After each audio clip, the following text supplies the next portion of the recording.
tac. Et là, je fais OK. Guys, I propose we start because yeah, we need to be a bit on time. People have different programs in theory. Oh, perfect. So we're on full screen.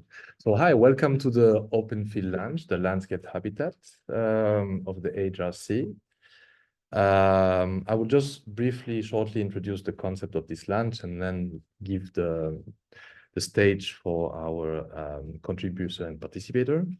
But just to explain you a bit how it works in the HRC, we have like those three poles, three different poles of habitat. So we have the landscape, the productive, and the healthy. I'm responsible for landscape. Anna Carla, which is just biting, and you don't do those stuff normally. Sorry, is responsible for the productive, and Tommaso on the healthy habitat. And of course, this idea of those lunches is to create. It's an opportunity actually to share topics of research which concern different poles in EPFL and also exteriorly. So normally we always invite one representative outside the EPFL, and then we leave different researchers, doctorand, postdoctorand, professors, associate professor, senior researchers to participate in those lunches. So the topic is of this lunch is the cultural landscape. And the idea is really to give the floor and to hear different point of view and expertise. So anthropologists, urbanists, geographers, also like historian, how they can conceive and how they interpret this field of research. So again, framing ourselves on this kind of social ecological transition, we are really searching to understand what means a cultural landscape. And therefore, we are interested to understand how those kind of aesthetics or aesthetical elements of landscape has to do with something inherited in codes and sometimes governmental codes, but also aesthetical code that are being translated in the public space. So today you will see we're going to have different cities in the world. So each one will present a study case that he was studying or like researching or reflecting. And those aesthetic codes, which are part of, let's say, also a field of philosophy and geography, can be interesting to interpret it. So we are putting that into the stage now. So after me will preside Peter Utenhove, that is also a professor, also our expert in the landscape atlas with his presentation, Landscape versus Urban Landscape. Then on my left, on the cultural landscape surrounding the Beijing Forbidden City, so Florence, which will take her case study and give us an insight. I'm sure that it's quite large, but in 10, 15 minutes about this research. Then we have, so Beatrice couldn't join us, but she's in Italy, right, Beatrice? And she will exactly. I'm here remotely. And she will present the case of Jerusalem. So this Beatrice is a doctorand working on errors of maps and the city of Jerusalem. And then Ian, which is our neighbor in HRC, will show us an abstract that he wrote also for the event, but also it's part of his research, City Goes Wild, Critical Perspective. So I will not do more. I will let our guests the floor. If there is question, the idea is also we leave some time for conclusion in the end of the small seminar. But yeah, maybe I will let Peter to preside and to present us landscape versus urban landscape. So thank you. Do you want me to sit down or to stand? You can sit. It's a concept of a lunch. So you do. It's perfect like that. Okay. What I would like to present is a hypothesis on landscape, which is still a little bit experimental, and it is especially very condensed in a certain way. It's full of shortcuts that I cannot develop in 15 minutes. I have about one slide a minute to explain this, so I hope I will succeed. In our Western civilization, at a certain moment, oh yes, Yeah, exactly. Let me see if it works. Yeah, you can use this. Just the big one, the big one, the thumb. No, it's here. Yeah, there's a small. Ah, maybe I will move. Oh yeah, small detail. Yeah. Yeah. It doesn't work anyway. No. At a certain moment in Western civilization, in representation and in paintings, windows went open, became open, and gave a look on the surroundings. In Middle Ages and after the Middle Ages, representations were most of the time in closed spaces, or even in spaces that not really. Okay, thank you. Or even in spaces that were in a certain way abstract. But at that certain moment, windows opened and gave a look on the context of where the buildings or this architecture were situated. But more metaphorically, it was an open window on a more terrestrial and more profane surrounding of what happened inside.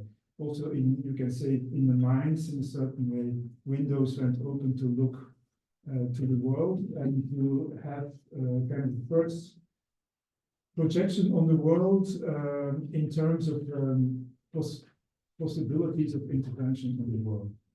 So in the painting of Van Eyck, for instance, you see through the window a view on the surrounding landscape with the city mountains until the horizon. And in many paintings, this is another Flemish painting from Henri with the Bless. You see how these paintings actually open up and start to represent only landscapes, what you see through the window.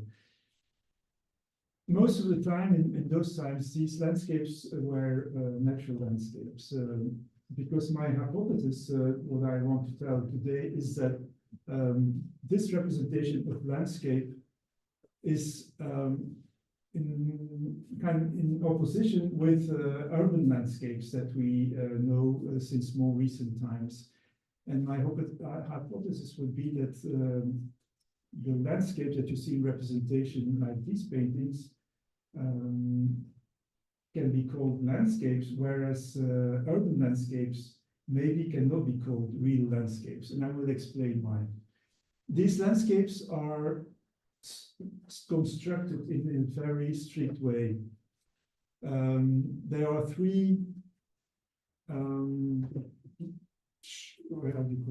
planes or champs in these kind of landscape.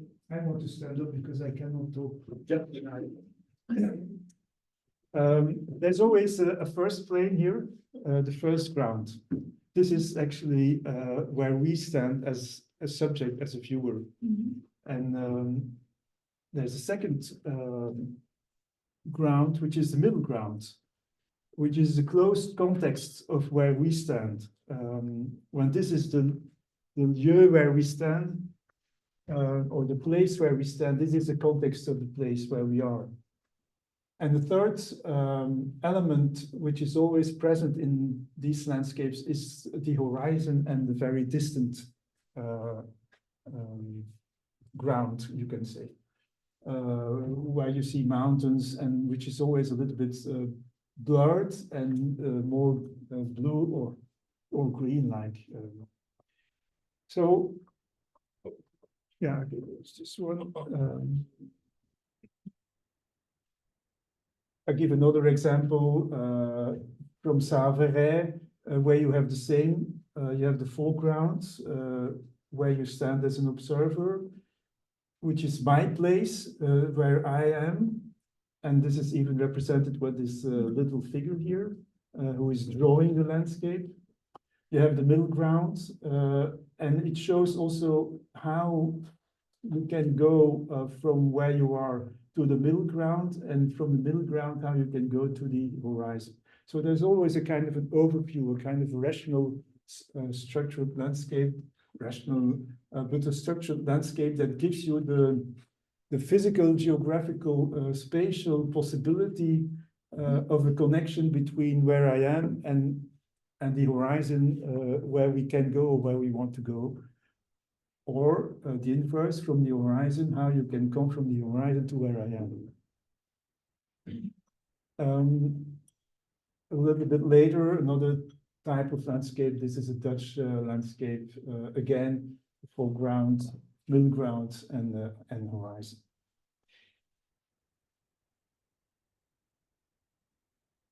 But then at a certain moment, you see also coming up paintings like the one of Vermeer, the very famous painting of the little street, that we could call urban landscape. But the question is this really a landscape if we stick to the three structural elements of the landscape, the foreground, the middle ground, and the horizon? Because what is present here is actually only the foreground, where I am. It's my place. It's my immediate subjective surrounding. There's no middle ground because the middle ground is closed off. It's obstructed. It's not visible because of the facades here, and of course the horizon is even less visible. There's only some small perspective through the little door here, but it doesn't give any overview or any insight of how I am at my place and how I can go to the horizon or from the horizon to where I am. And that means also that at a certain, in these kind of paintings, my connection to the world, to the horizon, the far distant horizon, can only be constructed in a mental way and not in a visual way. Mm-hmm. Other examples of paintings that tell us the same, which is much more modern in the early 20th century. There is the foreground where there's just a small part of a middle ground, you can say, but which is not, you cannot, it's not very comprehensive. It's not explaining where I am and what is exactly my context in the city. And again, there is no real horizon. Hopper, the same, my place, but then for the rest in the city, I have to pass through the mind in order to know what my road can be or what my way can be in the city to go to a certain destiny. Again, Hopper is the same kind of representation, same kind of problematic. So the question is, can we call this a landscape? An urban landscape, so we always talk about urban landscapes, and I would say maybe urban landscape is not the right term. Or urban landscapes are not visual representations. We can talk about urban landscape, but not in terms of visual representations. Other examples here of Paris, the Marfil pictures. So sometimes you have a kind of a perspective, and it's kind of a beginning of to know where I am and where I can go. But the rest of the road, and we know all of this by experience, that either we know the city by landmarks, or either we know it by habitude, or we need maps, or someone who explains to you how to go. Okay, now I just go for 5 minutes to a more, I try to represent this in some schemes, in some diagrams. So if we say a landscape is constructed of my place, the subject of the subject, the middle field, which is my context, and the horizon, which is the world around me. It's the distant, the broad landscape, that is also determining me. And so there is a connection. I know how I can go. also metaphorically, I know what my context is. I know very well where I am and what I am. And again, the context to the horizon. You can also inverse the scheme by saying that the horizon also determining me, of course, and my middle field is determining me, and the horizon is determining the middle field. Okay, this is very, I think, very clear. Then you can say the urban landscape. In the urban landscape, these parts are blurry in visual representation, and only this part is clear. But this is a very small part of the world,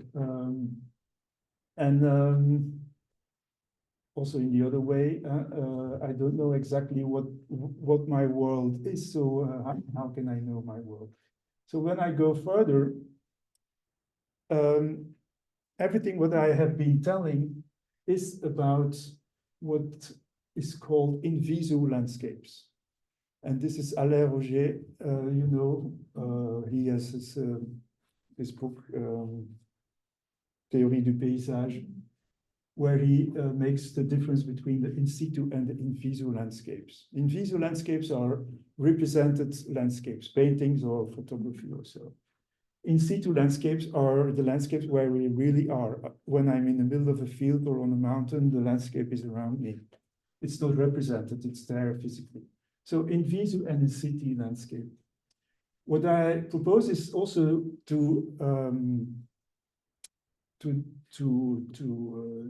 give a definition of a third landscape, which is the in mente landscape. In mente, in your mind. Because we function a lot by in mente landscapes. If we don't have the physical landscape or we don't have the representational landscape, we need another type of landscape and we reconstruct it in our mind. So there in our mind are also existing landscapes, what you can call mental landscapes or landscapes in mente. And there is a of course, a relationship between these three, and maybe I should make the arrows always in two senses, but that's not so very important. So the relationship between the in situ and the in visu is a visual representation, what we call the landscape. The relationship between the in visu and the in mente is the mental representation. If it's about not urban landscapes or non-urban landscape, it's about where I am and why I am there. If you look at the landscapes of the Dutch landscape that I showed, it's actually about where am I and why am I here. And the third relationship is about intervention. How can I intervene in the landscape? And then comes in the name of that I'm not recalling at this moment, of the Scandinavian anthropologist Ingold, Tim Ingold, who talks about taskscape. You intervene in the landscape, a peasant or workers intervene. There's agriculture, there's all kinds of irrigation and things like that. It's like he calls this the taskscape. The landscapes are constructed by the physical taskscape of people. Now, if I go to the urban landscape, the three, of course, also exist, but there's a lot of emphasis on the in mente landscape because these two are very blurred, not really existing. So we have to depend a lot on the in mente landscape. The visible representation is most of the time only about the place where I am. The mental representation is more about who I am and how I can exist where I am in the city. It's all about tooling and how can I my subsistence, how can I entertain my subsistence in the city. And the relationship between the mental landscape and the site is more about the projection, and there comes in the architect, the urban planner, or the engineer, because he is mentally projecting his intervention on site.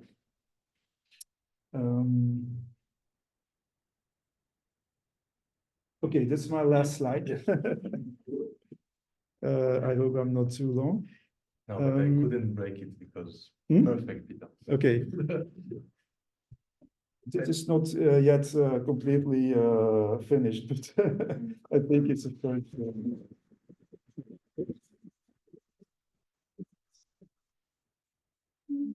Thank you very much, Peter. I propose we jump directly now to Florence. Florence, you can use this. Yeah. So you told me that I have to speak in French. You could speak in French. Oh, well, because now I prepare something in French. So. But then Anna Carla told me there is also people here that doesn't speak. That's why we We can use our imaginations. No, so English would be. Okay, so I will try to make it, but it will be a bit longer maybe, yeah? Yeah. That's always. Okay, so thank you so much. So first of all, thank you for the invitation, and also I'm very looking forward to listen to all the different contributions. So what I would like to talk today is I would like to question dynamics, heritage dynamics about around a central element in Beijing, which is the central axis. And from that perspective, I would like to also question the historic urban landscape, which is a tool developed by UNESCO in 2011. And why I wanted to talk about that is because since almost 3 decades, I'm working in Beijing, and the central axis was always an element important, a significant element, sometimes a major significant element, sometimes a minor one. But what is really important is that this central axis is always play always a very big role in urban imagery, and that specifically in Beijing. And of course, it had a lot of impact on the planification practices, but also when it comes the time to identify what is heritage. So I will start with that references quote by Jacques Rancière, which is le paysage est le reflet d'un ordre social et politique. I think everyone can translate it. And un ordre social et politique peut se décrire comme un paysage. And I would like to start with these references in order to move a bit on. The big one, le gros. Ouais, c'est celui-là. Tu recliques sur l'image. Ah, that's Ouais, more fun. okay. All right. So I would like to not Daniel. Ouais, alors. Yeah. Voilà. Tac. Okay. Okay, so the objective of this intervention then is to explore the complex relationship between collective memory, but also urban landscape, and also how the designing, in fact, of modern cities. So I have a central object, which is the central axis of Beijing, which is also called the imperial axis of the capital city. And I would like to use a tool, which is the historic urban landscape, developed by UNESCO as a holistic tool to somehow to orient the urban development in culturally rich cities.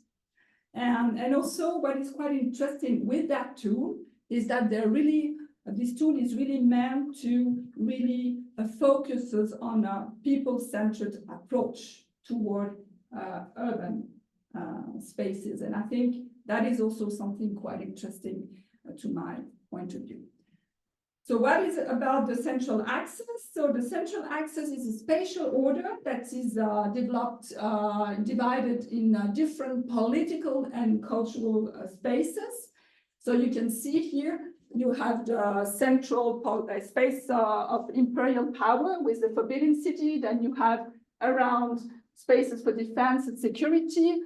On the bottom and top, you do have also sacrificial ritual spaces, and around here you have a residential area and also commercial area around here. Here you have a map of this central axis. Is a picture from 10 years after the founding of People's Republic of China in 1959, and you can see how the axis really give a very large overview about the city. So what is also quite interesting is that the places I will talk later on is about Gulo. It's a place around here. So it's on the north part of the central axis. Just to let you know, it's 7.8 kilometers. So it's a really very huge area. And of course, as you can understand, there is a system of closure, opening, vide plein, I don't know how to talk that in English, and also different spaces. So it's really very important because it's exactly a testimony or a testament of the successive change to control urban development of the capital city since the middle of the 13th century. So it's a very long history until today. And it is also, of course, a testimony, statement of political, economic, and social changes of China. So you can see here on that map somehow, and I will show you later, that you really do have a political and social order, which is really represented within this central axis. So what's about today? So today, it is still very important because it really represents another way to produce or to design an urban fabric. Actually, it is really representative of another way, mostly from East Asia way of building a city with the issues of the walled city. Oh, sorry, with the walled city, sorry, here around. And it's also an entire conception of urbanism, which is actually something that authorities today really would like to enhance.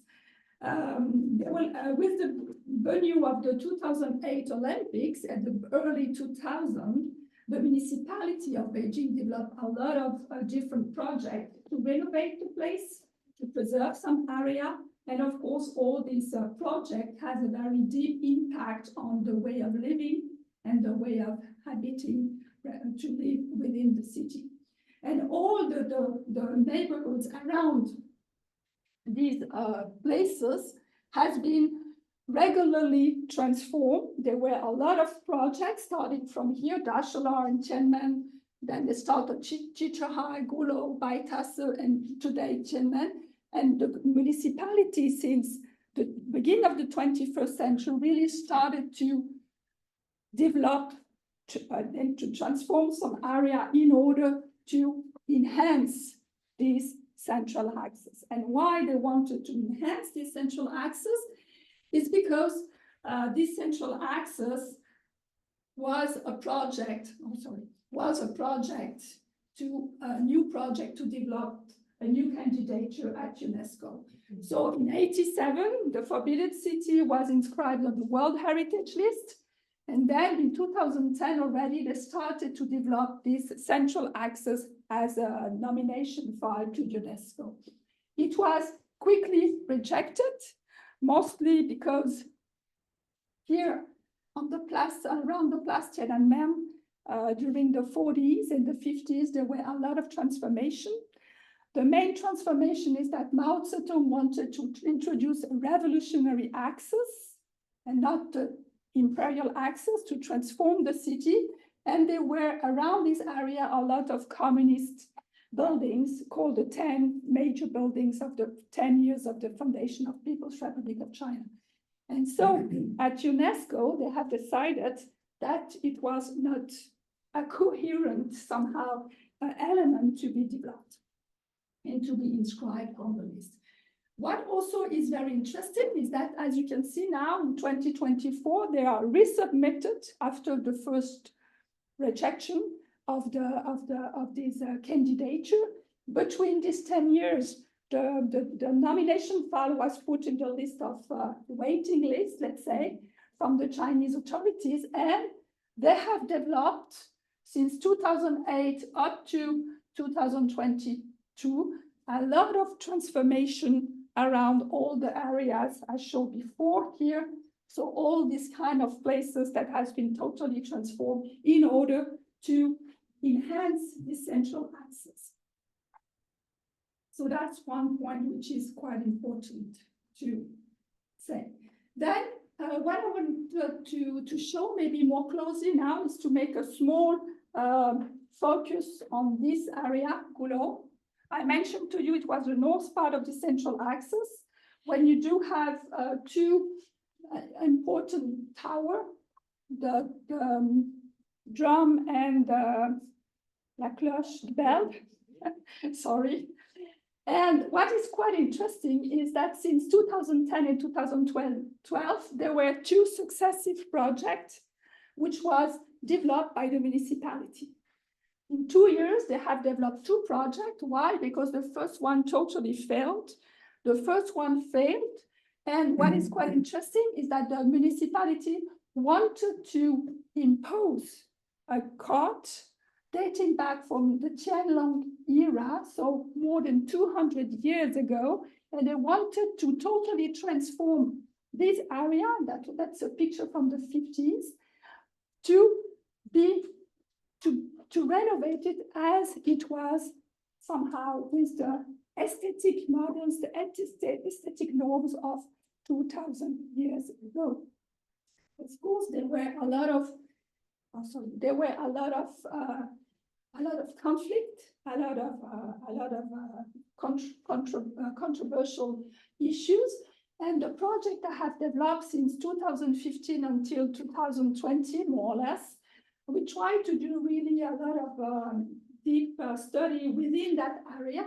And what's come up somehow, and I make it very short because we don't have much time, is that we have three main discourses which relies to three different emotional attachment to this area.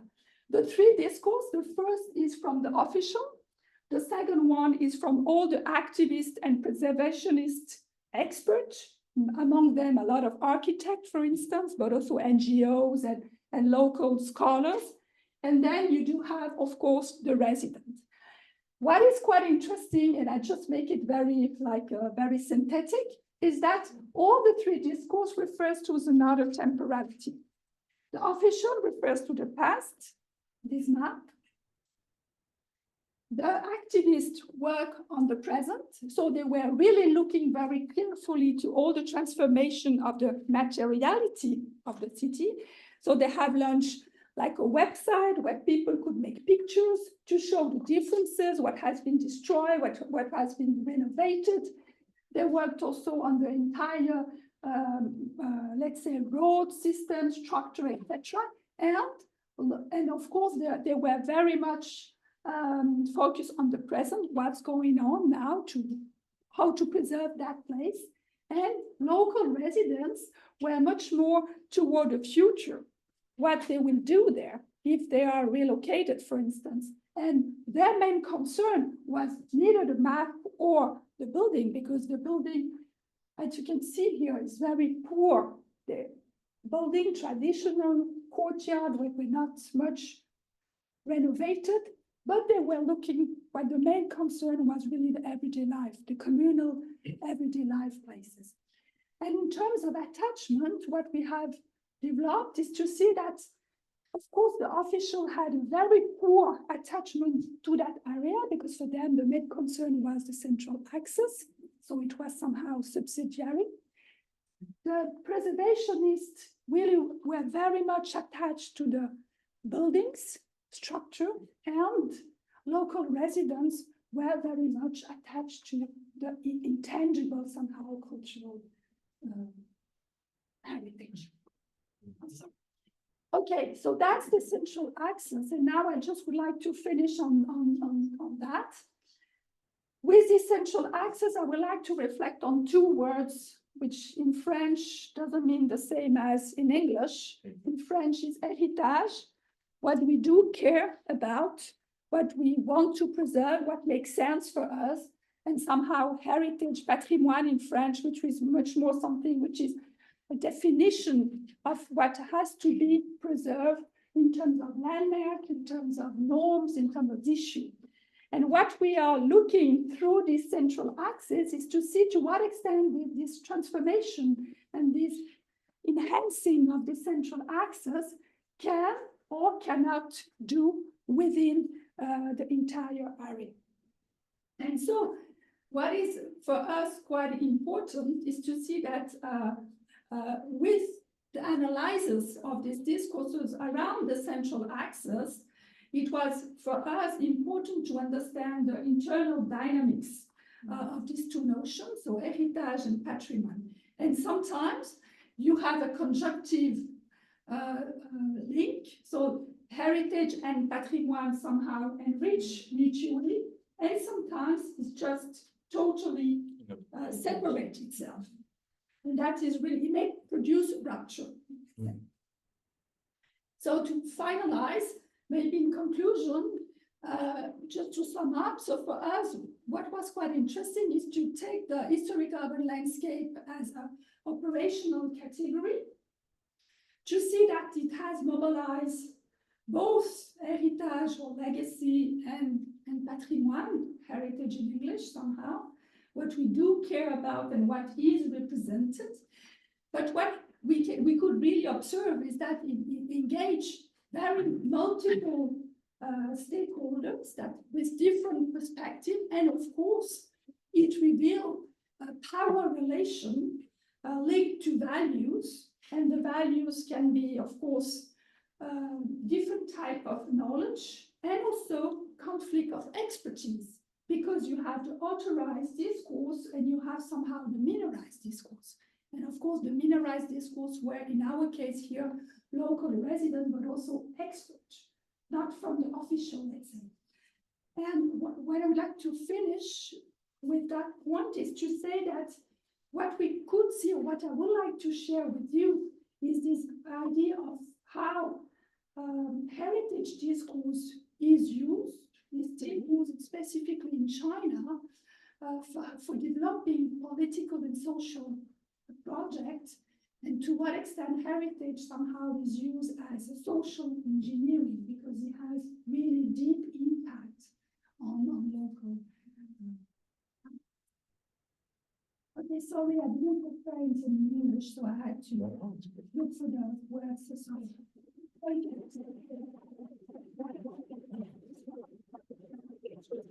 Thank you very much, Florence. Fantastic.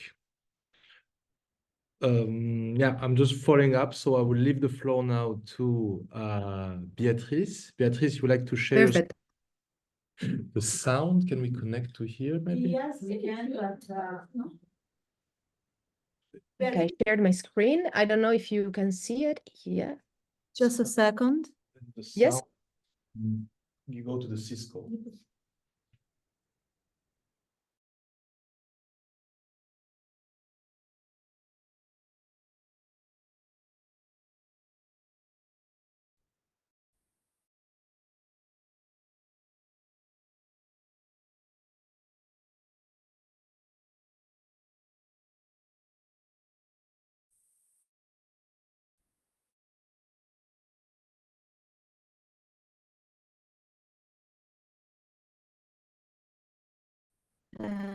Can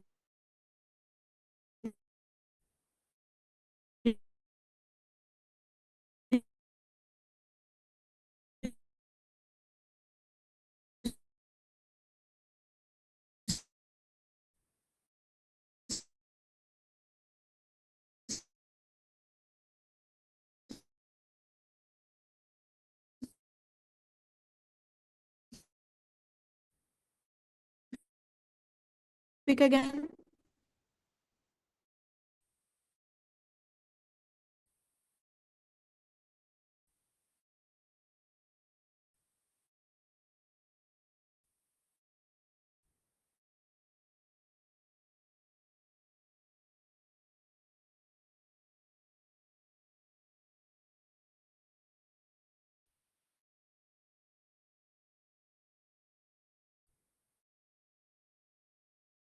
Yeah. please.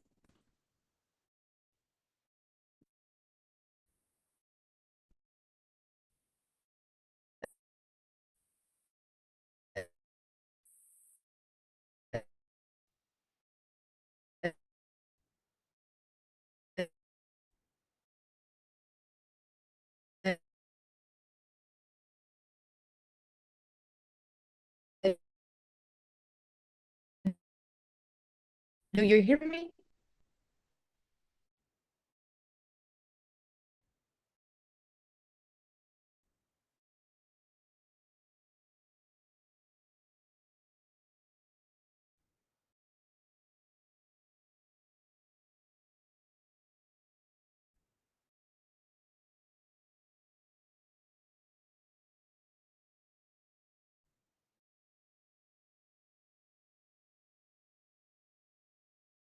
Okay.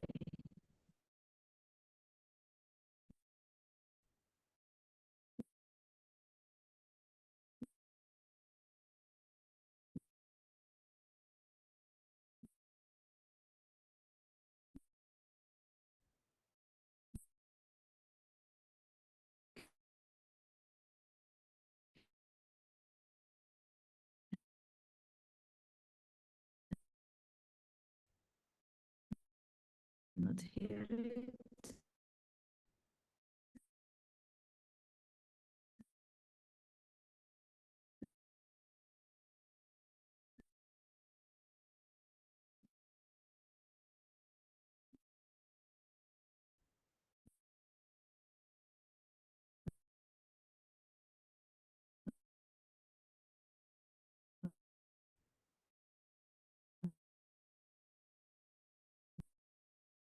Okay.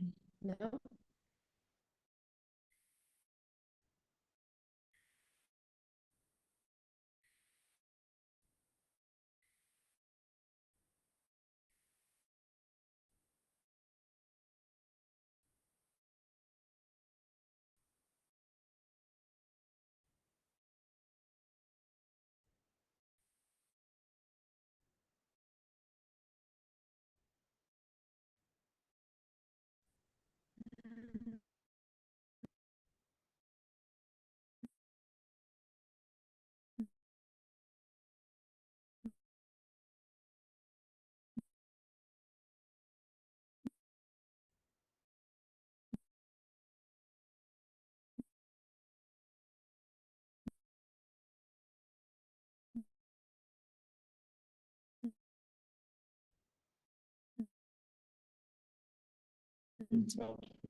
No, no, yes.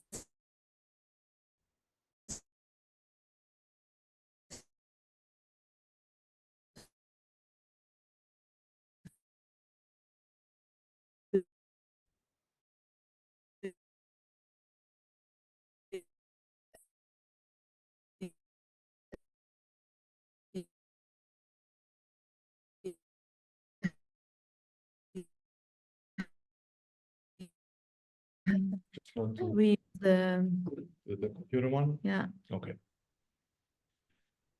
Okay. Do you hear me now? This is Yes. Perfect. Because we didn't. Okay.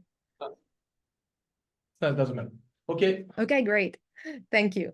And first of all, thanks for inviting me. I'm sorry not to be able to be there, but I try to be very concise. And for any question, I hope we can meet each other on campus. I'm usually there.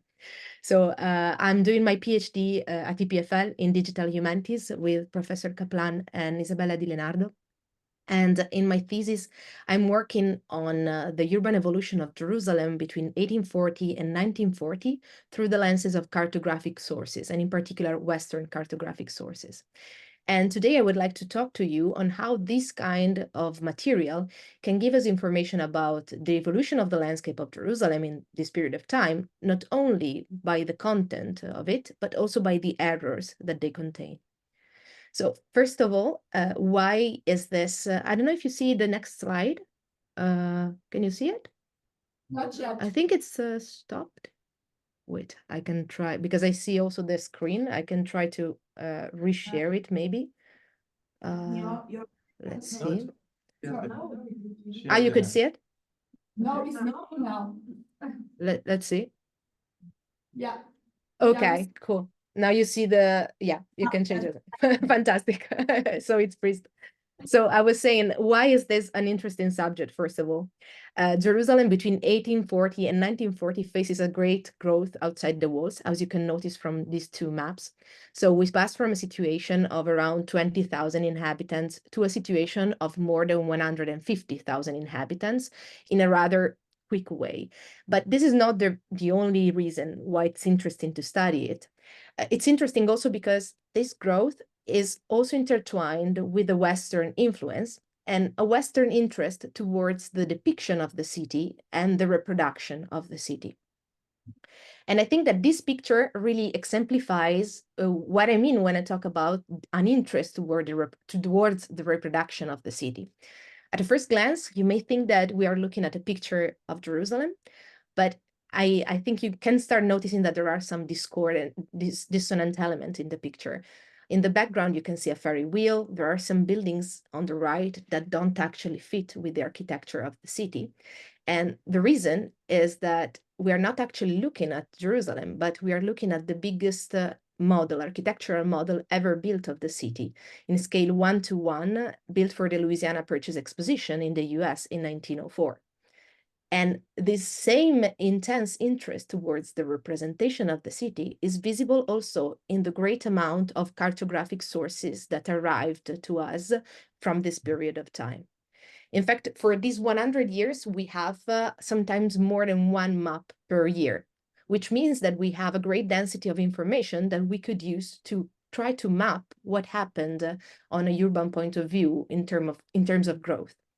This was the subject of the start of my PhD when I selected some of these maps and I trained a machine learning model to extract the information about the building's footprint to then create a GIS dataset that contained information about when each building appeared in time.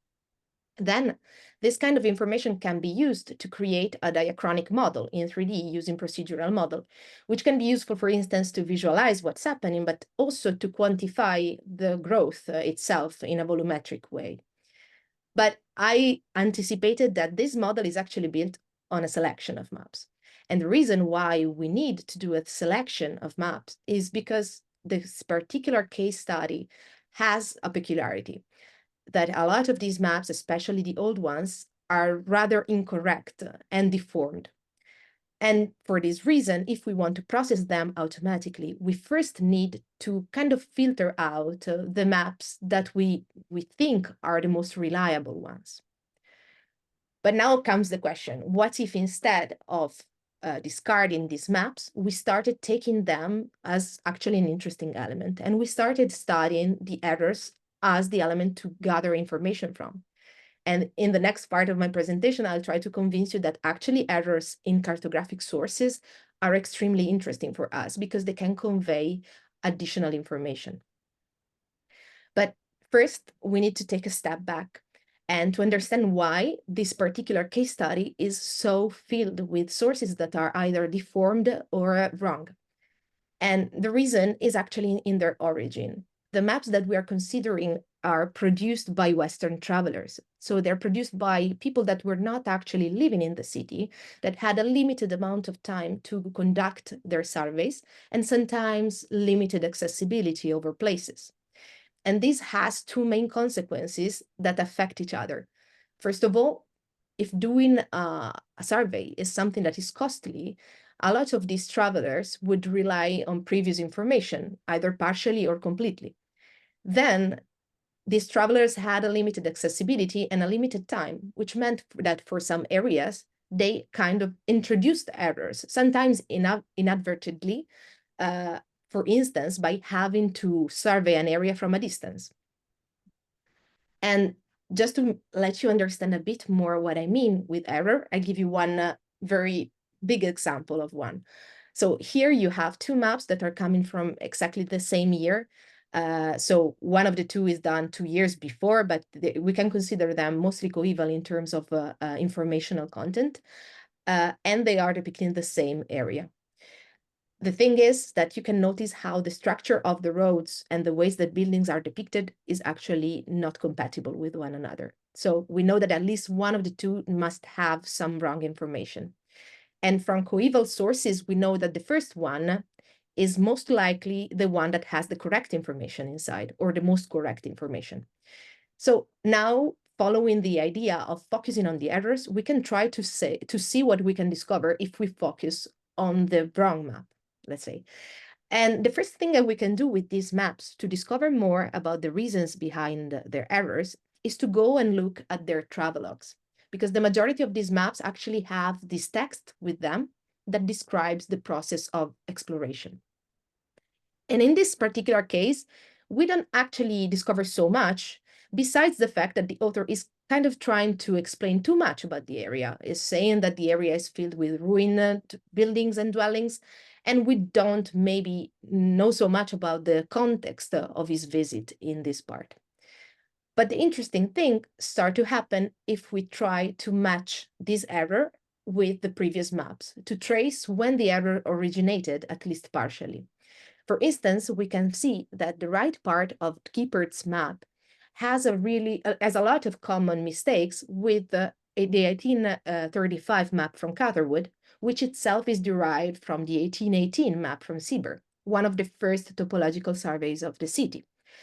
And if then we try to understand more what happened when Sieber did his survey in the city, we discovered that actually he was threatened with stone and bullets from the roofs of the house in some areas of the town.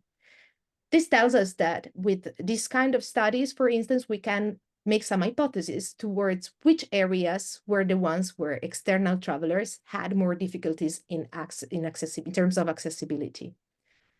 And the thing is, we did this process for a single error, but as I said, we have hundreds of maps. So it would be interesting to be able to scale up the process and to do this for all the maps that we have. And right now, this is what I'm focusing on in my research. So I'm using the information that we have from the georeferencing process of each map to create a deformed lattice grid.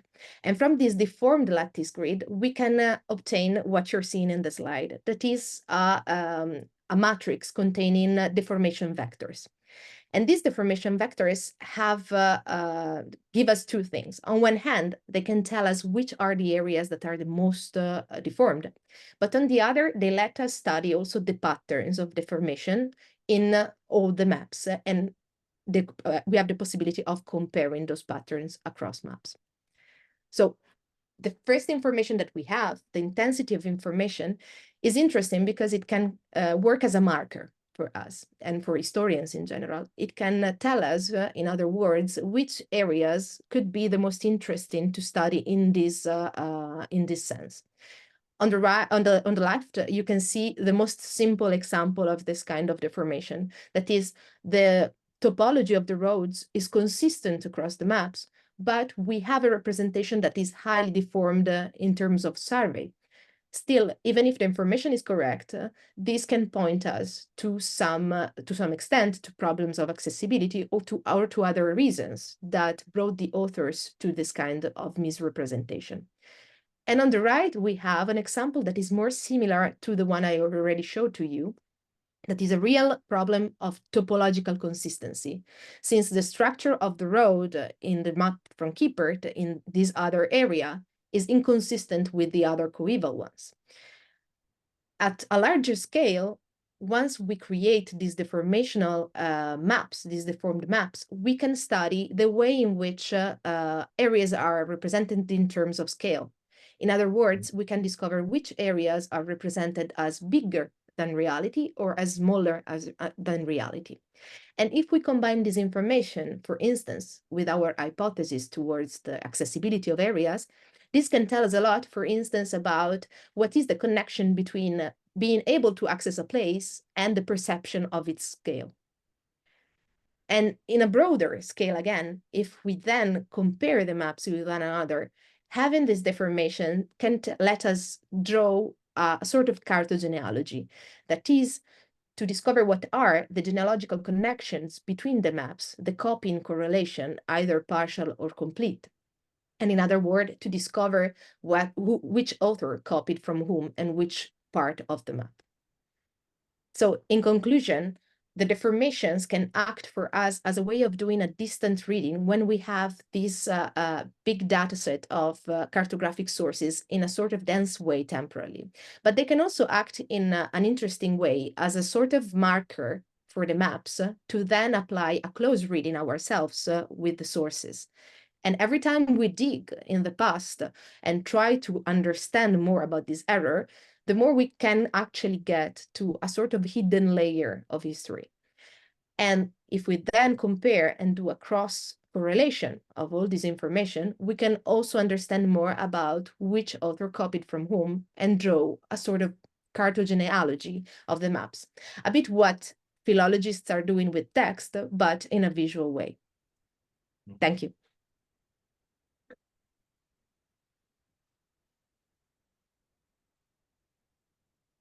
Thank you very much, Beatrice. Thank you. Wonderful. I have a problem. I cannot stop the presentation, although I need to, but everyone is very interesting. Yeah, I'm leaving you the floor. So maybe we will be maybe a bit 10 minutes late. I'm sorry. I'll try to stick to 10 minutes.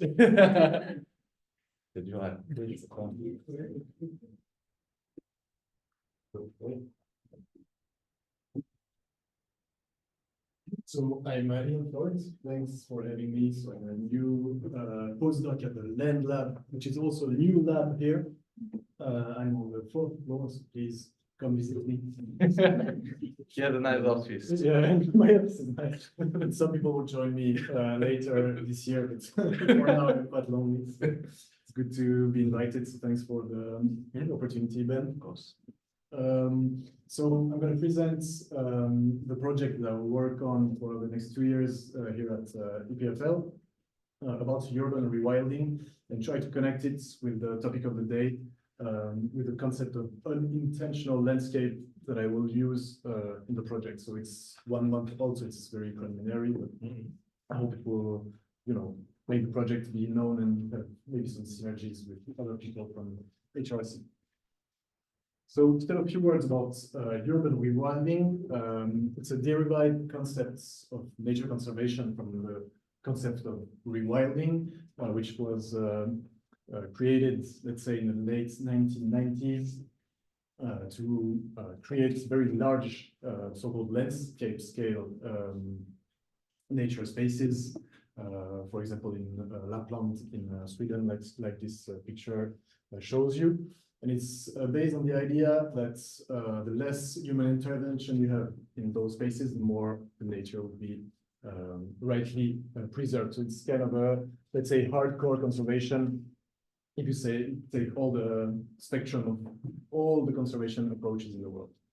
And it's hard to make the right genesis of when urban rewilding took this idea of rewilding to make it in the cities, but it's has gained traction in the last 5 to 10 years, especially in the global north and in Singapore, and in Europe, especially in Great Britain, where it was defined more, was more defined by the London Urban Rewilding Task Force and some experts gathering to try to define this new approach of rewilding, which is same idea, let nature strive on its own with minimal intervention, usually at the beginning, so just to restore some animals or plants, put away the invasive species, and then let it strive as much as possible.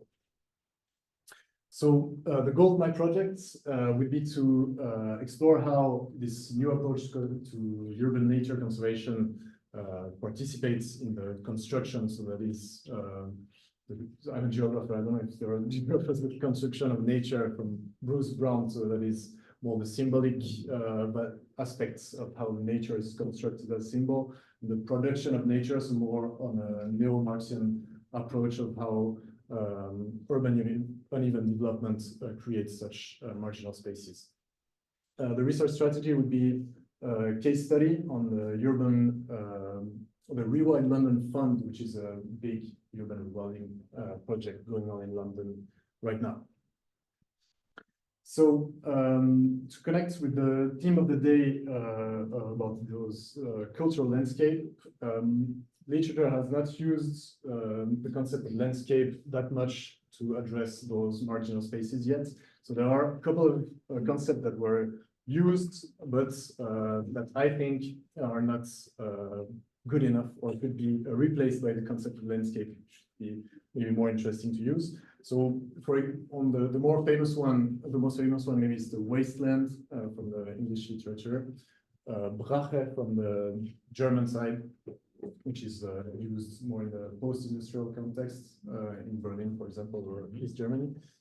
Brownfield in English as well, and in French we have terrain vague, which is, so those concepts have been discussed and not so much very well defined throughout the years, so that's why maybe they are not that useful.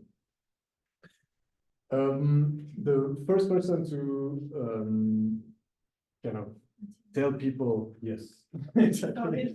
That's the main.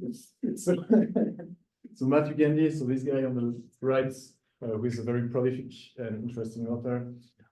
So that's one of his critiques. That's very prolific, so it's quite hard to understand. But if you read carefully and you put all what he says about landscape, you could see that he's in favor of using this concept of landscape to study those urban marginal spaces that he was interested into for the last 10 to 18 years.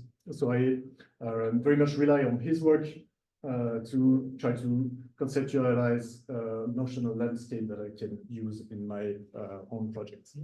So he says that those existing concepts are either too vague, either too utilitarian, so that is that the landscape has to be useful in order to be a landscape, and he was to open this discussion, either too context-centered to post-industrial Germany, like the Brache, or aesthetic-centered with his interpretation of terrain vague that he studied with the likes of Gilles Clément, for example. And my goal is really to bring this concept of landscape in order to have to gain more complexity about those urban marginal spaces, so to connect them with the whole literature about landscape in geography. So Matthew Gandhi, he did some an article about an interdimensional landscape, which is not very precise, but it's so that's one of the pieces that he wrote about the notion of landscape, and he used it in the Natura Urbana, and I guess he was there like 2 years ago, right? I just discovered that like yesterday. So You have the video on YouTube. If you yeah, want to see. okay, I'll check it out. So what's useful about this concept of landscape as a geographer, so it's kind of what we could say the holy trinity of geographers that study nature. So the goal is really to study the interrelation between the modification of nature, the aesthetic experience, and the exercise power. So that's what Denis Cosgrove, Sharma, Kenneth Olvig, I don't know who to name, but this is a very classic way of studying landscape in geography in a very utilitarian sense, because the central question is always what is the landscape and what is it for? So there is a really a focus on the utility or the purpose of the landscape. Would it be for identity creation or memory or other purposes? So in my project about urban rewilding, I will try to focus on 3 of those phenomena that are related to this unintentional landscape, which is like maybe a provocative way of Matugendi of trying to renverser la table, say that, about this utilitarian approach to landscape study. So first thing that I will talk about is about how so-called spontaneous nature is framed as such, and how is it designed or planned to maybe see if it's really spontaneous, so in spite of design, or if it's made to be thought as spontaneous. So this notion of entropy by design that Gandhi tells about construction in the lead. Second phenomena would be the aesthetic experience. So maybe see how people experience those urban marginal spaces that are meant to provide urban nature for urban population, and how maybe there's a difference between urban parks and those urban marginal spaces in terms of aesthetic encounter that wasn't purposely created for that. And the third one, so as well, so in this neo-Marxian perspective or urban political ecology perspective, how those marginal spaces were created as such. So just not that they come out of the sky, or that they are instinctively positive because they're natural, but because there must be some power struggles and some urban history behind that maybe doesn't fit to a very positive narrative. So the case that I will study is this London Rewilding Fund. So it's the Rewilding London Fund, that is managed by the London Greater Authority. So this, quite large area. And I will focus on two projects. So the fund funds some projects, and I will focus on two projects, one with very animal-centered in a not so dense place about beaver reintroduction, and another one in a very densely populated neighborhood, a quite poor neighborhood in the center of London. And maybe as you know, so Britain is a very convenient case for studying nature conservation and uneven development because of the neoliberal context in Britain, the various public-private partnerships that are there. So I'm sure it's going to be a very interesting case. So I cut those three elements, so the modification of nature, the aesthetic experience, and the exercise of power, into three work packages that I will work on for the next 2 years.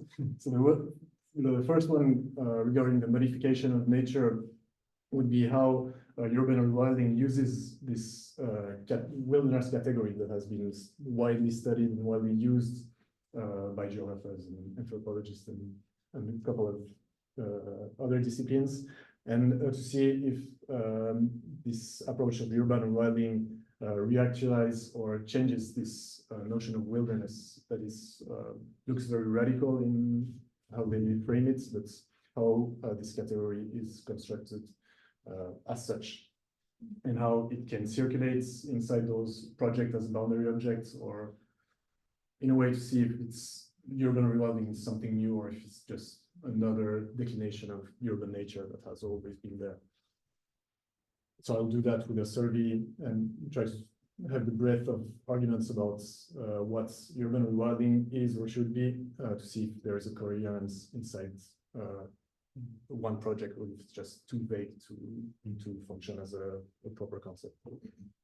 Second work package relates to the aesthetic experience, would be how those urban marginal spaces are framed as urban refuges, as urban shelters from nature, and to see how they are framed as such with narrative about land abandonment, which is in urban rewilding framed as something quite positive because it's a way for nature to strive on its own. But to see just behind this narrative, if there are other narratives that clashes about that, because no one is, there must be no consensus about land abandonment being a good thing.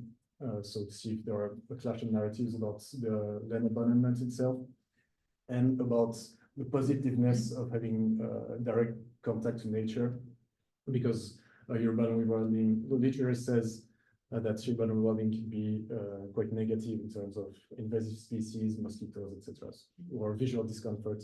So a clash of narratives about the refugia itself and about the positiveness of having some wild nature in the cities. So I'll do that with the interviews and content analysis between those narratives.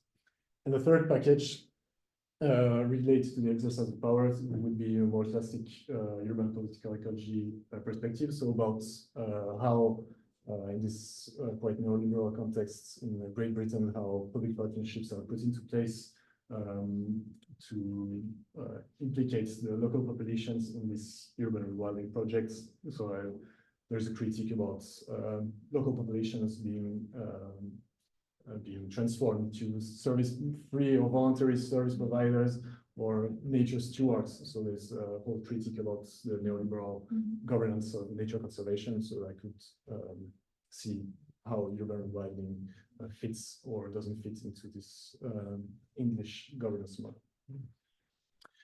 So the expectations regarding the study of landscapes is quite preliminary, but the first one would be maybe to participate in what Matthew Gandy said about those urban marginal spaces, sort of maybe uncover some non-utilitarian aspect of landscape discourses. Would it be on the scientific side or on the analysis itself? And the second one would be maybe that's the other very broader conception of landscape would be used in the case of analyzing urban rewilding. I don't know, you said that in your introduction, but maybe not to focus too much on what we see, but the notion of soundscapes or maybe other conceptions that are more hybrid, so taking into account physical encounters with plants or animals, so more into a non-human realm, that's it. Thank you. Yeah.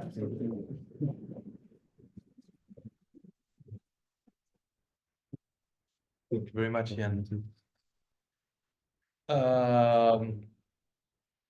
Some question from the audience. Matthew, I see you're raising your hand. Well, I'm very happy to see the sequence of ideas that were presented here because they're clearly interrelated. Yeah. And I think the first thought that occurs to me is to find a red line through them, which has to do with, you know, as a 50-year-old person being in this business for something like 30 years, I used to think that thinking and speaking and acting were different degrees of importance.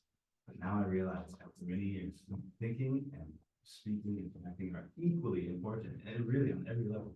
So for example, if we think about the first diagram with the Venn diagram that we see all the time, you know, I always wonder, oh, do they have just a casual relationship, or no, these have structural relationship.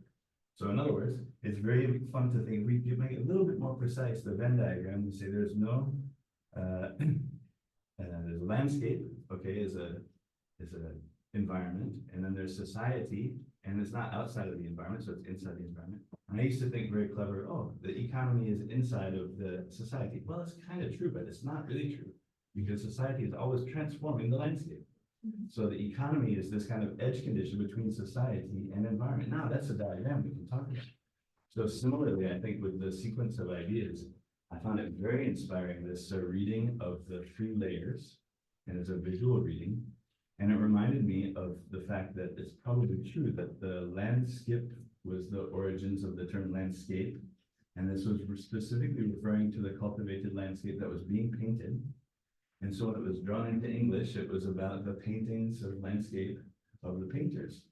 But in fact, if we think about it in an architectural way, that is to say a structural way rather than a visual way, when it was taken into English, landscape was consistently used by Olmsted and the others who were early adopters of the term to suggest 2 explicit things. That's the ecological armature of the region with the cultural infrastructural armature of the region. And that's more or less landscape. Then you can have rural and urban cells, or wilderness is maintained, and all of this. So it's interesting to think fresh in that way about the sequence of ideas that have been proposed propose, and I guess this would be in the form of put it in the form of a question to you with your urban rewilding, because that's a very stimulating idea. What's the difference maybe conceptually between urban rewilding or just wilderness in general? Obviously, it has a different context, but it seems to me you're focusing a bit also on what could be the continuity. I mean, we love nature, but we don't want an alligator on the terrace. That's true. Yeah, the idea is, so there's a whole bunch of literature about how wilderness was used in the North American context and then translated to other parts of the world, whether it be other languages or other cultural contexts. But yeah, my goal is really to see if this use of rewilding is just like a radical move by conservationists to try to shed some light into the urban nature of the. It really changes what they would understand as urban nature. So that's one of the questions. I guess there will be a very big difference between the, like, let's say, classic rewilding movements and this urban rewilding movements. So I'm looking forward to see direct clashes inside these small projects about what wilderness should be, or between this very small niche movements in the nature conservation in general, pushing for more radical solutions, including like more wilderness as we classically would say, alligators and large animals.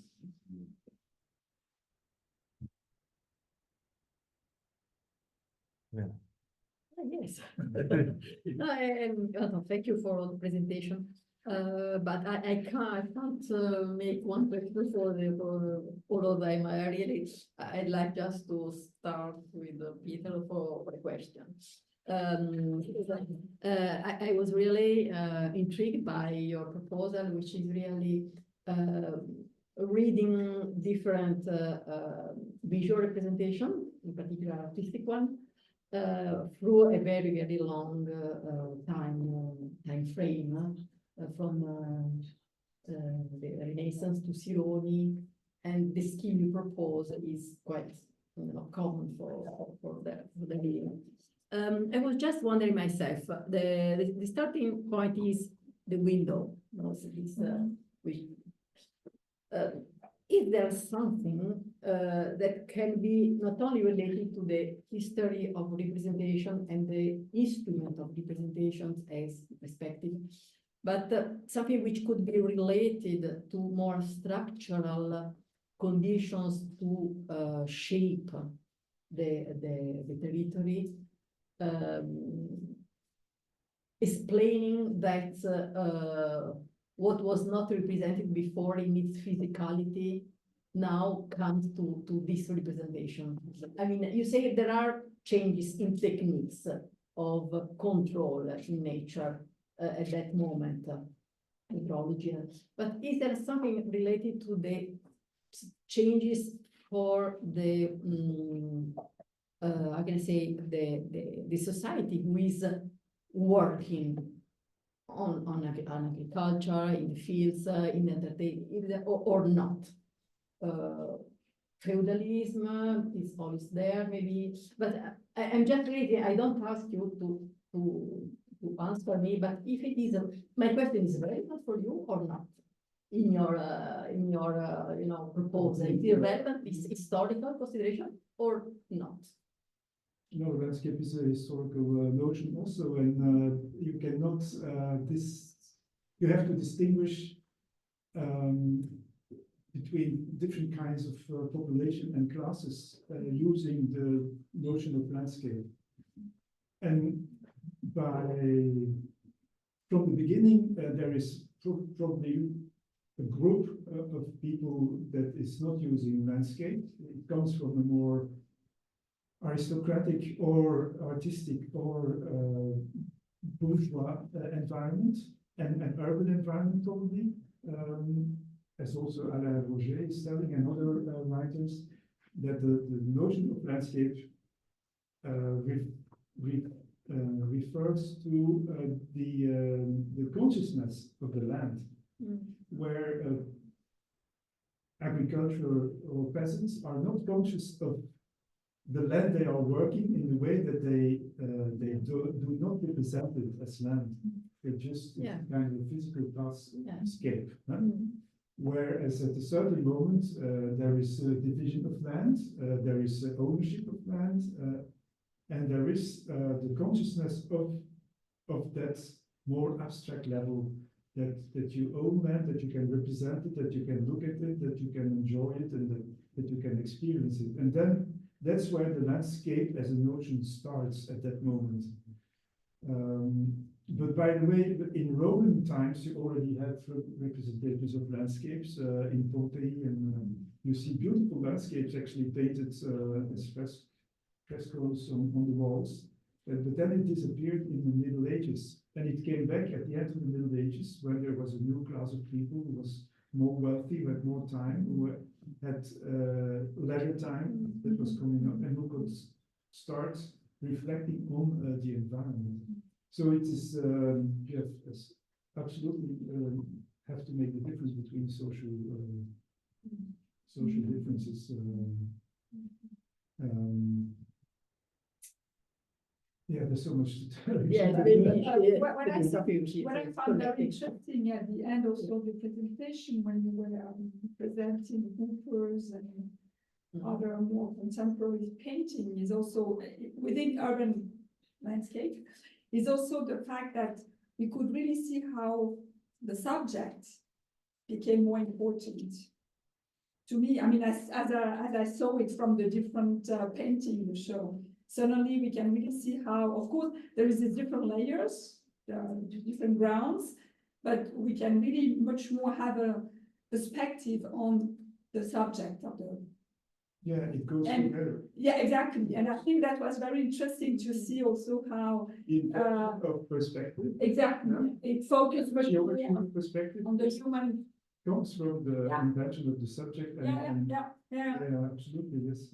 And we could And even that's see. very interesting in your Yeah. subtopic, Yeah. where you have the axis of Yeah. the forbidden city. Yeah. Which is creating kind of a void in the city. So again, the horizon, again, a Yeah. middle ground, because it's a huge open space Yeah. actually, and steps.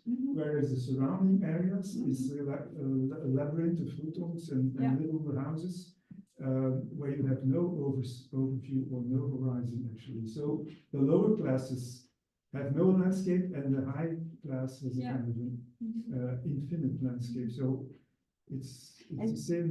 And it was even more stronger because in the past, I mean, no surrounding around the forbidden city could be higher. The idea was really that the emperor could really have a look on the entire landscape of the city somehow. It was forbidden. It's only in the 80s that suddenly you have some skyscraper that has been developed, but in a certain area, not close to the forbidden city, because it was somehow kept as an important landmark, and to have this, because I didn't show it, but it's both in this axis, as maybe you know, but there is a small hill, you have water, so you have also an entire ecosystem.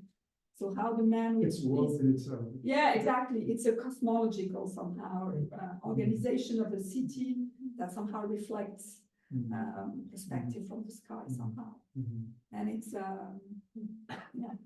No, but again, I think it was really interesting to see the last picture when you really can see also what the people were doing.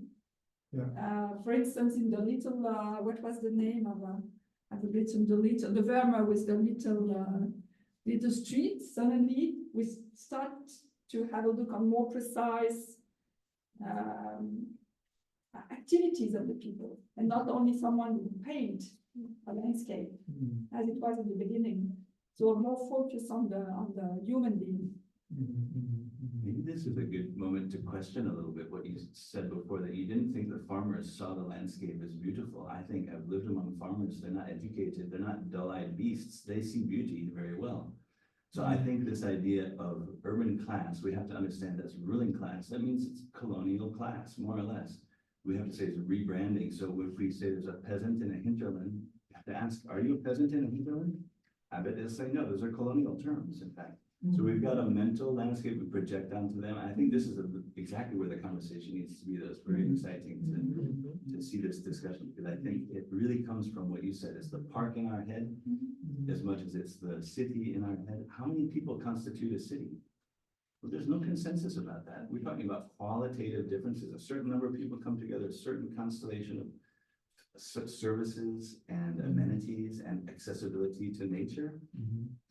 It's the otium negotium is an ancient tradition, but there is a possibility probably now for a new constellations to come that don't necessarily have this distinction. I see people, you know, all the students here, they want to be farmers now. It's amazing. After 10 years of doing this stuff, the students here want to be farmers. They don't feel, I'm the urbanite, I'm going to go, you know, help those poor rural people. No, they know those people, they spent time with them. So it's a beautiful moment now to bring dignity to both sides of this cultural move that seems to be rural and urban quite clearly. Yeah, but probably they don't want to be the farmer of the Middle Ages. Probably not, that's right. Yeah, that's right. Also not the meta machine of running a bunch of robots on the land. You know, even if we get robots, I guess you should still learn how to build your own house. That's robots are also not slaves. That's also ethical. Also reflecting on this, I was thinking, especially on the title of our meeting today, cultural landscapes, and I was thinking about the brownfields and the idea of void, an idea of these empty spaces in the city that are, I think, not considered as a cultural landscape. How can you relate about that? And how maybe we can could see these brownfields or is an industrial heritage sometimes as maybe a cultural landscape that have to be considered or not? Well, maybe to construct this approach of landscapes, I guess there's no such thing as cultural landscape. Yeah, that's the point. No, that's the point. Yeah, so that's why. So I think brownfields is a manifestation of intervention on the landscape or way to frame one. So that's why I don't want to use it as an analytical category. So I guess it's So you're with Cicero then. All you need is second nature. That's everything outside Yeah, exactly. of wilderness. Yeah, exactly. That's really, it's the paradigm. It's all about that Yeah, exactly. accounts for wastelands, rural and urban, and the fact that those are in a dynamic, they're never static. Yeah, so this whole field of urban police biology is based on what's based on this. Yeah, because in some fields of cultural heritage, a brownfield could be considered an industrial heritage because it's a landmark of a technical constrictor that is not more used. Yeah. So I would say that's when speaking of brownfield, you are pretty much framing it as a it's already one step from the formation of this particular landscape into a one very executive. It's what Saskia Sassen calls so elegantly holes in the tissue of the biosphere that somehow need to be acknowledged. There was a conference of how do you mark a landscape with toxic waste so they know don't dig here in 20,000 years. And after 6 hours of panel discussions and very clever exchanges, man at the back stood and raised his hand and he said, I know y'all think you'll be on Mars by then, but don't worry, we aren't going anywhere. We'll be here. We'll tell them. And when he said we, people understood because he's a Native American guy with the braids and everything. And after a kind of stunned silence, everybody was very excited about what he said. They said, yeah, me too. I'm staying here. You know, I'm staying with you. That I think is what it means to be native to a place, is figure out how to keep track of these things, both the voids and the pressures. Wild rewilding the city, or wilding the city. What is the link with intervention? What is how much is, if there is intervention to wild the city? Where is the intervention? Well, Usually there is so it depends. There must be intervention. Yeah. So it's like every nature conservation approach is like a very general way of doing, like ecological restoration, rewilding, putting in ecological services. So there's a bunch of people taking the terms for them and doing other things that's what someone else will do. But in the breadth of urban rewilding, it's either quite not interventionist, so it's only at the beginning, supposedly you choose the plants you want to grow free after your intervention, and then you just let it go, or you reinstore things and then you just monitor them and intervene just if you need to. So it's very vague term, I guess. But there's always something, like it's not just about designating a space, it's about making it more wide. So it's either separate to put it away and not intervene, but just reach like a old-fashioned national park and let it thrive on its own, or go inside this zone and do some things. But it's like a nature conservation dilemma of when to go in, when to go out, who's allowed to go in, go out. So those controversies are like very classic, but it's to see if urban rewilding has the same controversies as other nature conservation approaches, has change of names. But you could also say it's not a natural approach, it's a garden approach. You can say Yeah, exactly. it's a garden, it's a new type of garden, and the French, the Italian, and the picturesque, now it's a wild urban garden. But that's maybe one thing that is common to those guys that says they're doing urban rewilding is that they oppose the garden approach. Well, it's Let's interesting. see in the end. They don't. Yeah. That's one of the questions about what they want to do in terms of nature conservation. Is it just another avatar of nature conservation which doesn't change anything? Exactly. Maybe. She's online. She's live. Yeah. I have a question. Yeah, I'm here. I'm sharing your screen. In terms of errors in mapping, errors, I understand from your presentation that the errors are by coincidence or by a mistake or taking over in the wrong way things from your predecessors, but where errors can also be by purpose. Yeah. So what about how do you call this intentional errors? What are not errors anymore, but what Yeah, this is extremely interesting. Yeah. So much about how you represent them, what you represent, and what not, and The narrative. where, and so Yeah. How do you deal with that? Yeah, let's say that in any case, what I try to do in my research right now is to really work a lot with the field of critical cartography that really tries to reflect on how, even when our errors cartographically are not intentional, they are in a way reflecting our attitude and the kind of values that we project over a place. So in any case, when I talk about, for instance, an error that is unintentional, still it can tell us a lot about what kind of values it is carrying. And in these maps, the most useful thing to use in these cases is again the travelogue.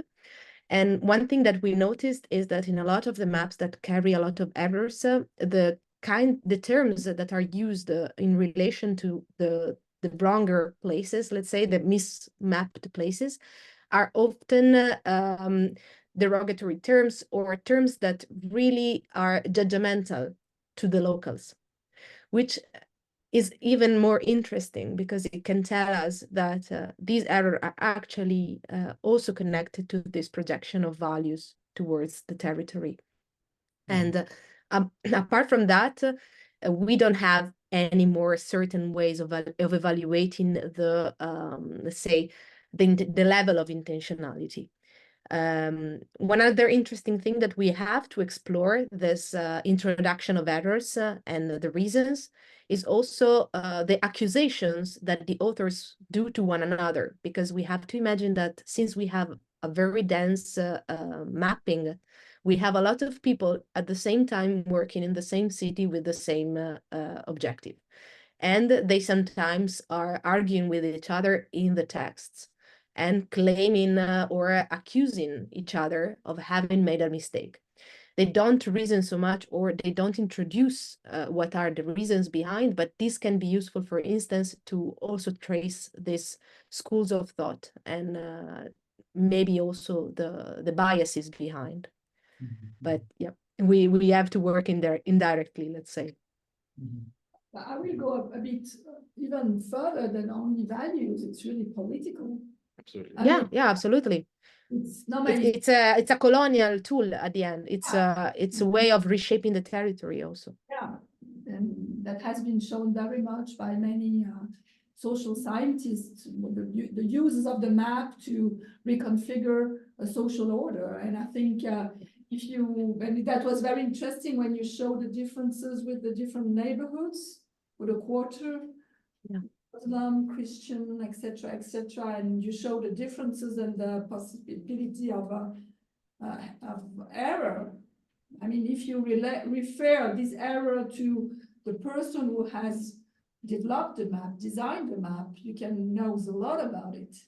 And Yeah, and also the interesting thing about Jerusalem is that exactly that subdivision of quarters is something that is exactly an example of this, let's say, projection from a cartographic source to reality, because that's exact naming is stemming, according to some scholars, exactly to a cartographic source, because before we don't have any records that are using this naming, but then it became, let's say, more and more normal because it was diffused in cartographic sources, and then it was just reality in a sense. So also toponyms can be a very interesting topic in this direction.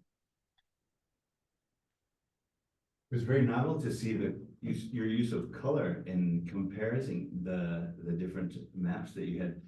The low-hanging fruit immediately seems to be, if you could do, for example, a comparison of site suitability, for example, with these negotiations, because probably that's often what's happening, right? The most suitable sites are being sort of fought after, whether it's railroads and parks wanting to be in the same jurisdiction, or Le Corbusier's Villa Radios and the Jewish community, for example.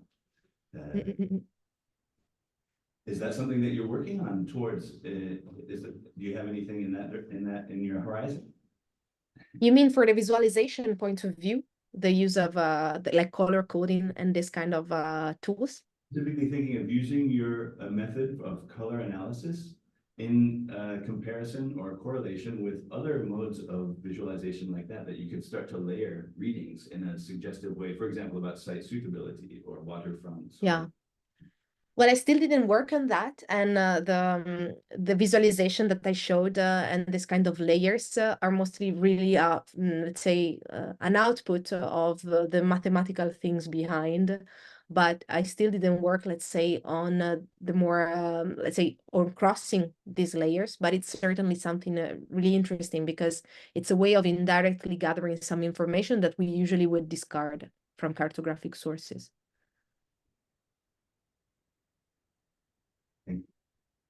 Thank you.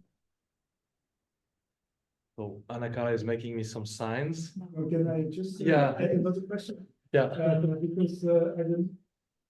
Well, imagine that some of these maps you find them in the travel logs and in descriptions of Jerusalem, combined with visualizations, urban landscape visualizations actually, and so in that case, are the errors of the maps also reproduced in the visualizations? Okay. You mean in the most figurative views that we have, like bird's eye views and these kind of things? Sorry, I interrupted you. Can you? No. I was just to understand if you mean that if the errors that we see there are reproduced also like in bird's eye views inside of the travelogues, in views of the landscape. That case, are the errors as well appearing on the landscape visualization as on the maps? Is there a kind of relation between the maps and the landscape visualization, urban landscape? So the nice thing is that actually we in these travelogues usually the map is at the end, and all along the travelogue we have some more pictorial elements that try to depict either some small elements of the city or the landscape in a larger situation.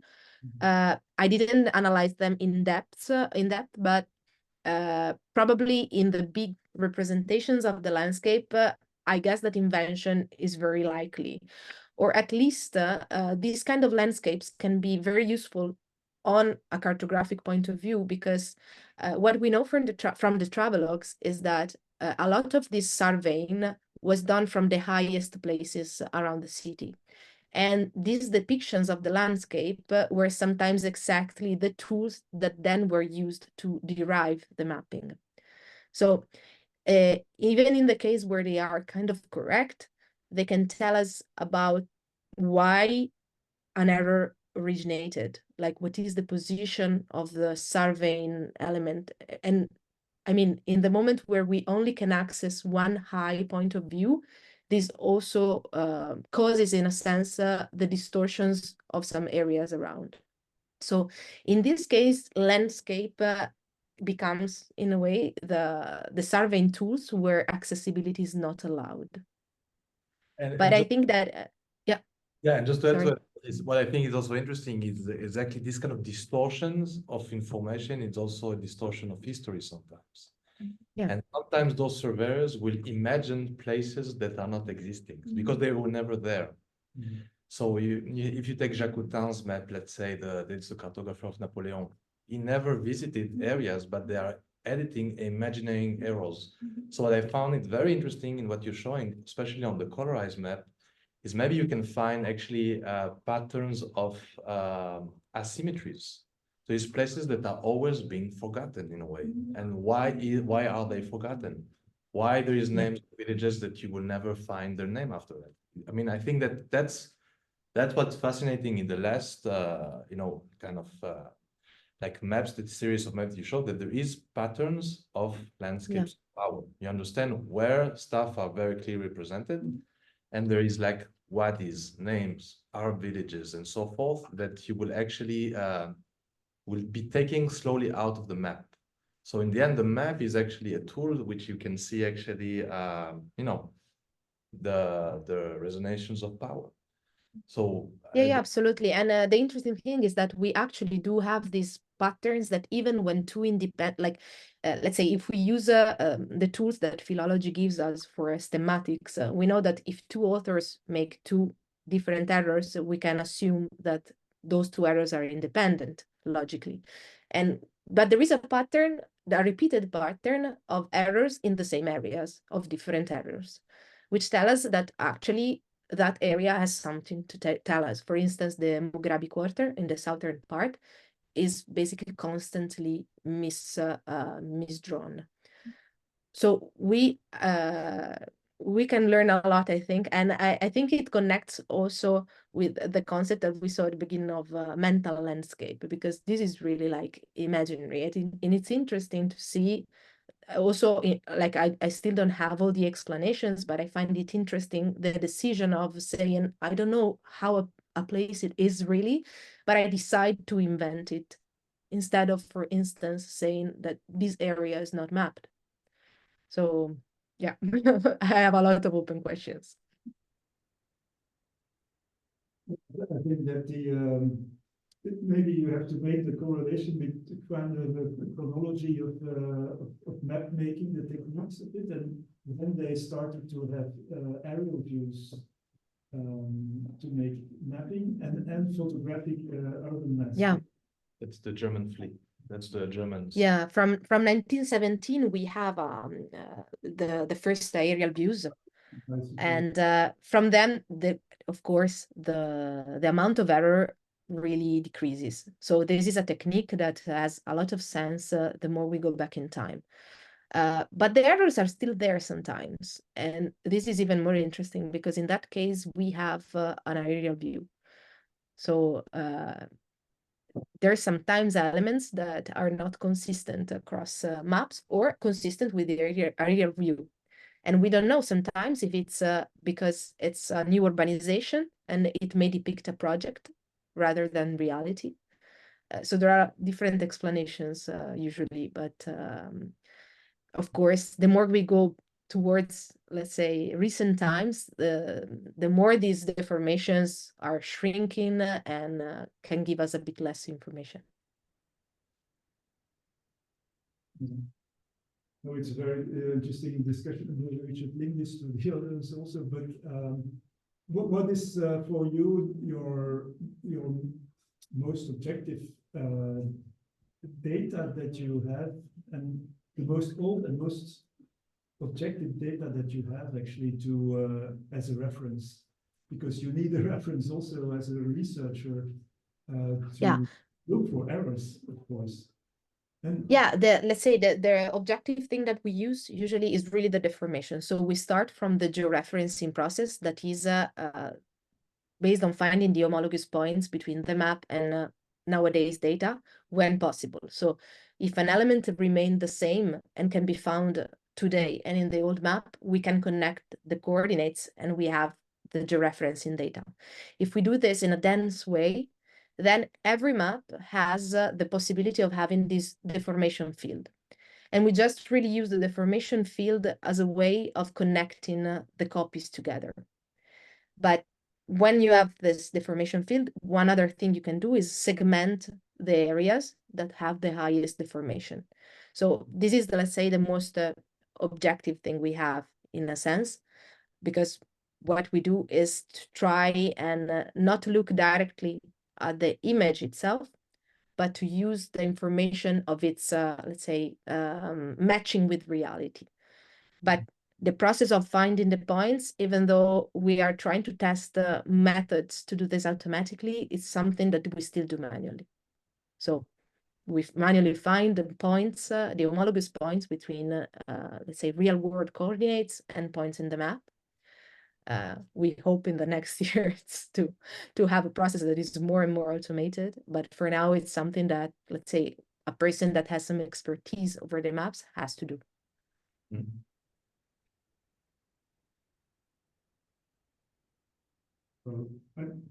Another maybe because I No. But what is also interesting, I think, is if landscape is a kind of almost physiological need of human beings. That means to represent where you are and what the surroundings are. Then everything what we have seen today are like representations and tools to come to an end with this. And so it was, for instance, very interesting to hear that in China, in Beijing, there is this interdiction. You say interdiction to build towers, because towers give no horizon to people. Yeah. So what you indeed see in more liberal societies, you see that people build towers, build outlook towers, verandas, balconies, but also get into their living rooms, sunrises and sun pictures of horizons and everything. So there is a kind of a need to have this reference present in. And also the middle ground is also something that people have taken to their house by maps and by books on cities and neighborhoods. And just to say that this landscape is a very complex amount of information, a need of information that people try to gather in all ways and all kinds of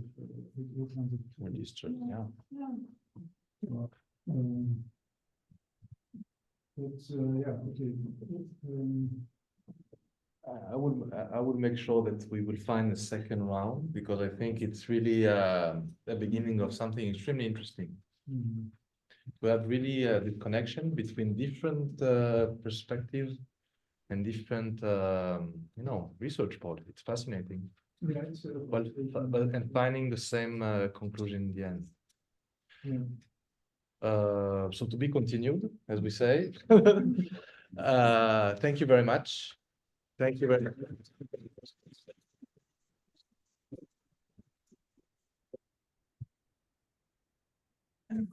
For a long time. Yes. Ciao, Beatrice. Thanks a lot. Bye. Bye. Ciao. Thank you.